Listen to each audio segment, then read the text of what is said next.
Hey guys, how's it going? Now we recently put out a video talking about some of the best free alternatives to Google Photos, and as it turns out, a lot of you guys have been interested in knowing how you can use Plex to set up your own personal cloud storage for your photos. And well, that's what this video is all about. This is Varun from Guiding Tech, and today I'll show you how you can easily set up Plex to maintain and to basically create and maintain your own cloud storage for your photos. Actually, it can be used for videos and basically other data as well. But for now, we'll just be focusing on photos. Let's get started.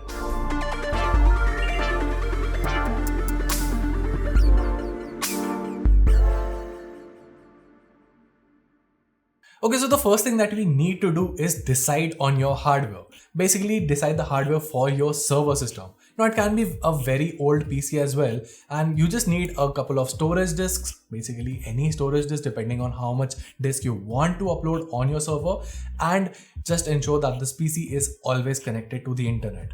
Now, old is just a figure of speech. You can basically use your current daily driver as well. The important part here is to have enough free storage available that you will be utilizing for your server storage and ensuring that it is connected to the internet so that you can access it from anywhere. Also, while Plex is free to use to basically access your library, to upload photos from your phone to the Plex server will require you to get a Plex Premium Pass. Well, don't worry, I told you that this method was going to be free, so I have a better workaround for that. Okay, so once you finalize on your server PC, download and install the Plex Media Server app on it. You'll also need to create a Plex account, obviously. Once you've installed Plex, click on Launch. It will now open a new browser window. You might get a pop-up for Plex Plus, but you can just ignore it. The page will now guide you to set up your Plex server. First, give it a name as per your liking. Make sure that the checkbox below it is checked. Then click on Next. Now, you will have to set up your library. Okay, so we'll be setting up our Plex library in just a bit, but before that we need to install SyncThing, which will basically help in uploading your data from your phone to your PC. This is going to be the free open source workaround to Plex Premium Pass. Download the SyncThing installation zip to your PC, unzip it and launch it. It will now open a GUI window inside your web browser. Now install SyncThing on your mobile devices as well and launch it. The first thing that you need to do is connect your smartphone to your SyncThing server. To do that, click on Add Remote Device on your PC. It will ask for a device ID, which you will find on your phone by tapping on the sidebar and then tapping on Show Device ID. It's going to be a long ID, so just enter it carefully. Alternatively, you can also use the QR code to connect the two devices.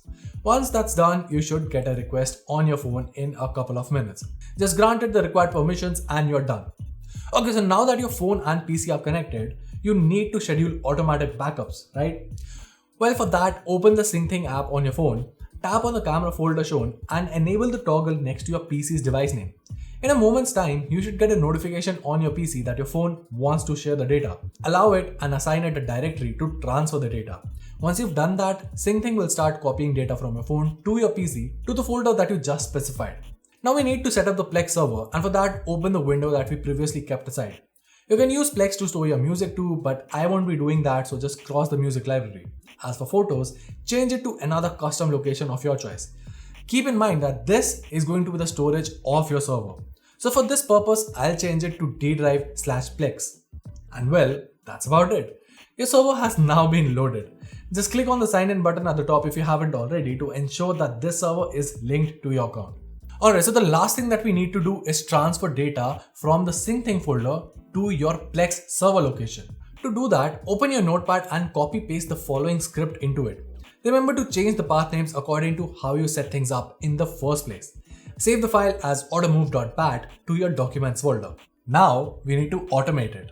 To do that, search for Task Scheduler and launch it. In the right side, click on Create Task. Set the name to anything you want. I'll use Sync to Plex. Now, click on the Triggers tab and click New. Now in the settings that pops up, set the frequency to daily at 6 am or anything that you prefer and then click OK. Next, click on Actions, click New, click on Browse and then select automove.bat file that you just created.